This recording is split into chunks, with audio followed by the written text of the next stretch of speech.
Hello there guys, and welcome to another one of my reviews. Today, as you probably figured out already, we are going to talk about the brand new BMW X7.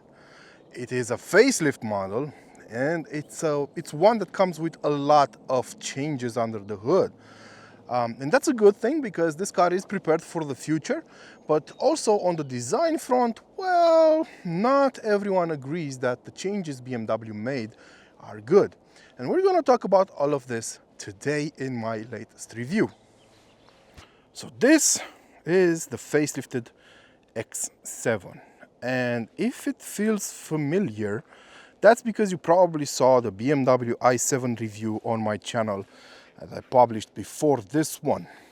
And that's because the X7 and the i7 are the first models in BMW's range to use this separated headlight design. So basically what we have here is the daytime running light portion of the headlamp and the actual headlamp with the low and high beam.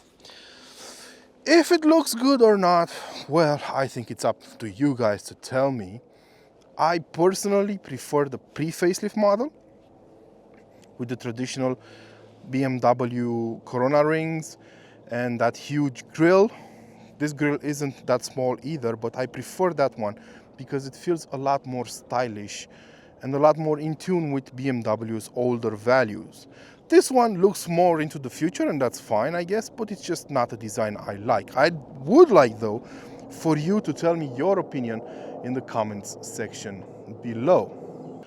As it has happened recently with a number of BMW models, you probably noticed that BMW is blurring their lines between M Performance models and pure M models. And to that end, you will notice that we have an M badge over here embedded in the front grille. And you will also notice that we have M-style side mirror covers. That used to be a BMW M, I don't know, specific thing. You couldn't get these mirrors on any other car. Well, that changed. These are done in carbon fiber, which is an optional feature, but if you don't get the carbon fiber covers, you still get that shape. So yeah. We also have the 50-year anniversary BMW M badging on this car, and this is dressed up in Tanzanite blue, which is one of my favorite colors in BMW's catalog. From the sides, you will notice the huge wheels. We have 22-inch wheels on this car, dressed up in black, and 275 wide tires up front and 315s at the back. They are absolutely huge tires. Overall, the car is over 5 meters long and 2 meters wide with a height of 1.8 meters. So it's pretty big. Now, around the back, the taillights didn't change that much. I like this detail inside them. Looks pretty good. We have the X7 badging and the M60 nameplate because we don't have the M50 anymore in the range. It has been replaced by the M60, even though the power output didn't change, but the engine did change. We're going to talk about that when we hop on the road. Now, if that badge is missing, you can tell that this is a V8 by the quad tailpipe set up at the back. Let's open the trunk. Well, not a lot of space, especially if you have the third row of seats up, like we do right now. All the space left is about 120 liters.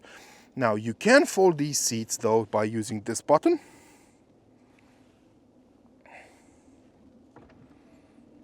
And the car will fold the seats automatically. In order to do so, it can move the second row seats to make way for the third row seats to fold. In this configuration, you have about 1,000 liters of space. Now, if this was a 7-seater, you didn't have the captain's chairs in the middle, so you didn't have a six-seat configuration, you would have 2,100 liters of space in the back here. The passengers on the third row have enough room. I will show you later on when I get in the back, and they have their own HVAC control panel because this car has a 5-way climate control system, which is pretty impressive. As far as I know, it's the only car in the industry with such a setup. And in this 6-seat configuration, it looks really well. But do you fit in the back? Let's try and squeeze me in the third row. I am 6 feet tall and about 250 pounds, and I have a feeling I will fit. Well, it's not fair to you guys because I actually tried it before and I know I will fit, but I'm gonna show you how that works out anyway. In order to get on the third row of seats, you have to open the rear door. Of course, we have privacy covers over here. You can adjust them using these buttons over here. You can also adjust the solar protection for the rear seats if you want. Yeah, quite awesome. So these are the second row seats. In order to get in the back, all you have to do is pull on this lever. The driver's seat will fold. I mean, it won't fold, it will move a little to the front in order to make room for the second row of seats to move. And now you have access to the third row. Let's hop in the back. And yes, you do have enough room. Let's fold the seat back.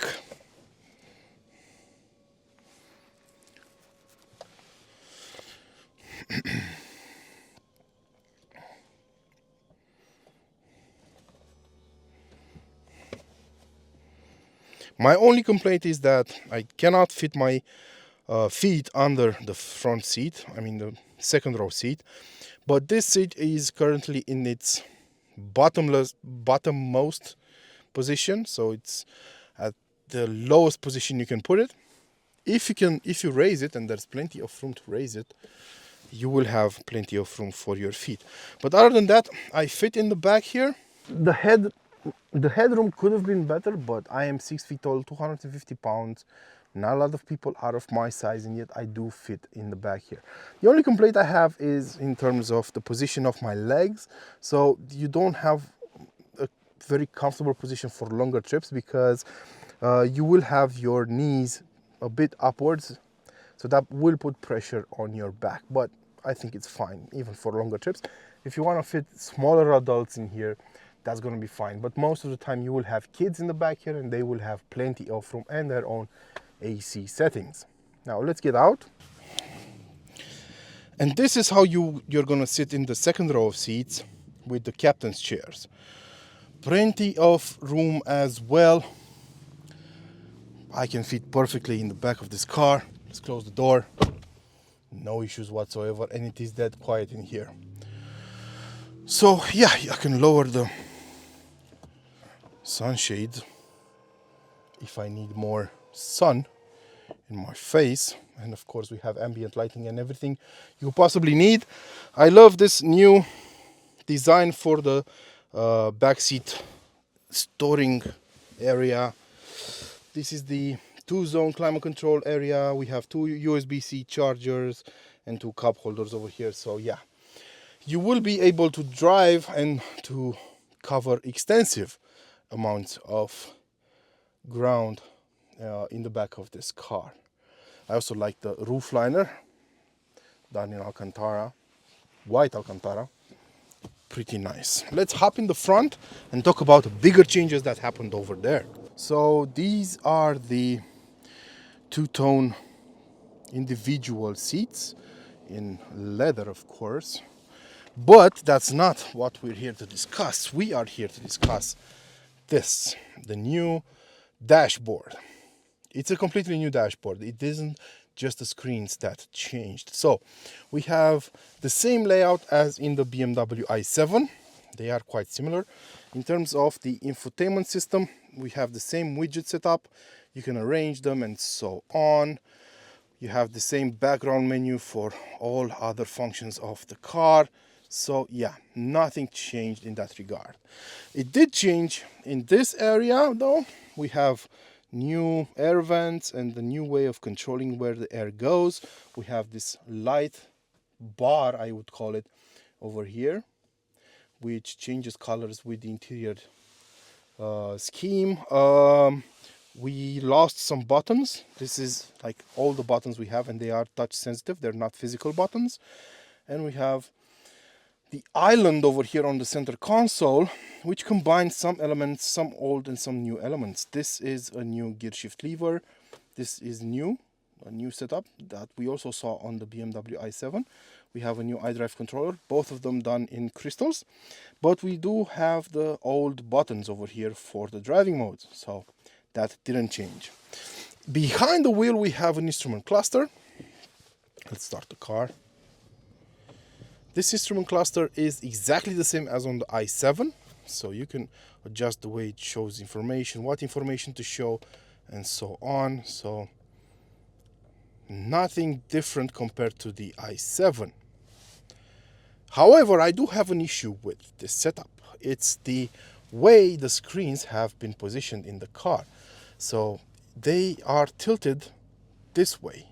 So even though the screen is curved, they have brought this end closer to you in line with the general layout of the dashboard. And that creates a very interesting feeling behind the wheel because the screen isn't perpendicular to the steering column. And people with OCD such as myself may be driven crazy by this setup. So it is a bit tilted over here. So you have like a difference in the distance between this point and this point from the steering column to the screen.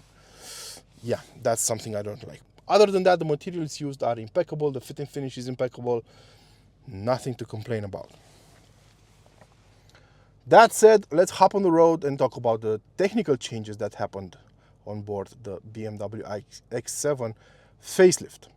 As I was saying, the bigger differences happened under the skin for the BMW X7 facelift, and we're going to talk about all of them right now. So the platform didn't change, but there have been massive changes done to the drivetrain lineout.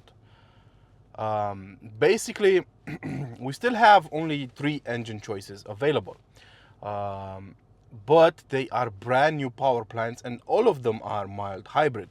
So the range kicks off with the BMW X7 xDrive 40i, which uses a 3-liter straight-six B58 engine, upgraded. So a mild hybrid version with 381 horsepower. Then there's the xDrive 40D version, which is also mild hybrid now with 352 horsepower.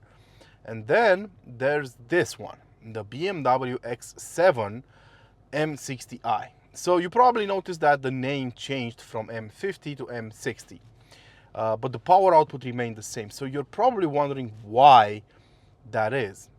Well, that's because the N63 engine is dead on this car. It's no longer offered, and the N63 was replaced by a new M division developed power plant, namely the S68, which is under the hood of this car. Now, this power plant is quite important for BMW. It's a mild hybrid one too, and even though it has the same displacement and the same layout architecture as the N63, there's a lot of changes going on here. First of all, BMW says these S68 engines will have a stronger, beefier drive shaft. And that should make them more reliable on the longer run.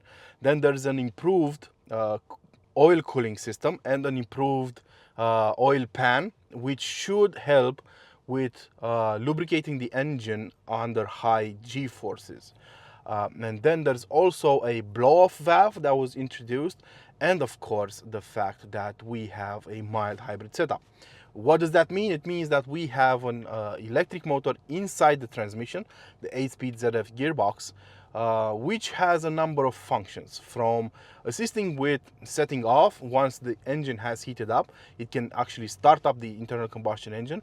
It will also allow you to coast for longer periods of time, and it will help with degrading the internal combustion engine from certain functions so that the fuel consumption is lower. Furthermore, this electric motor will fill in the gaps, the torque gaps, when driving the engine. But the N63 wasn't exactly, in its most recent version, wasn't exactly a motor, an engine with a lot of turbo lag. Actually, the throttle response was impressive, but this one is even better. So yeah, the power output remains at 530 horsepower and 750 newton meters of torque. The car does come with xDrive as standard and with a limited slip differential on the rear axle as part of that package. The throttle response is a lot better than before, if I can say so, and the performance figures are impressive for a car of this size. You will do 0 to 100 kilometers an hour in 4.7 seconds, which is hot hatch territory, and you will also reach 250 kilometers an hour, which is like the electronically limited top speed of this car.